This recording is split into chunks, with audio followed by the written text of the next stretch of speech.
We have a spirit of comity. It's a tradition I hold in high esteem.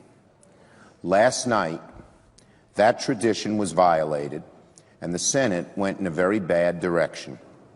My Republican colleagues, I believe, were far too zealous in trying to enforce that tradition, and in doing so, were guilty of the exact same thing they were trying to police. My friend, the senator from Massachusetts, was reading a letter written by Mrs. Coretta Scott King, the widow of Martin Luther King, Jr., to the Judiciary Committee. Her testimony about the nomination of then Judge Jeff Sessions to be a federal judge. For that, the chair and my friend, the Majority Leader, interrupted her remarks, invoked Rule 19, and forbid her from continuing. The chair directed the senator to take her seat. In my view, it was totally uncalled for. Senator Warren wasn't hurling wild accusations.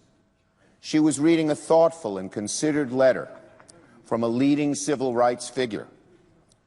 Mr. President, anyone who watches the Senate floor on a daily basis could tell you that what happened last night was the most selective enforcement of Rule 19. My colleagues called the leadership of my dear friend Senator Reid cancerous, and that, quote, he doesn't care about the safety of our troops, unquote. That was not enforced as a Rule 19 violation.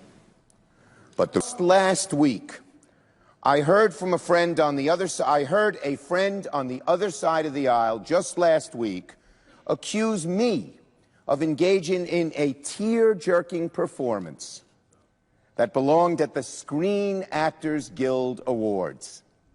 It was only the second time that week that I had been accused of fake tears on the floor of the Senate. But I didn't run to the floor to invoke Rule 19. But when my friend from Massachusetts read a piece of congressional testimony by Coretta Scott King, she was told to sit down. Why was my friend from Massachusetts cut off when these other, much more explicit, much more direct, much nastier attacks were disregarded? Mr. President, there is a shocking double standard here when it comes to speech, and unfortunately, it is not constrained by the four walls of this chamber. While the senator from Massachusetts has my Republican colleagues up in arms by simply reciting the words of a civil rights leader, my Republican colleagues can hardly summon a note of disapproval for an administration that insults a federal judge, tells the news media to shut up, offhandedly threatens a legislator's career, and seems to invent new dimensions of falsehood each and every day. I certainly hope that this anti-free speech attitude is not traveling down Pennsylvania Avenue to our great chamber, especially, Mr. President, when the only speech being stifled is speech that Republicans don't agree with, even speech that is substantive.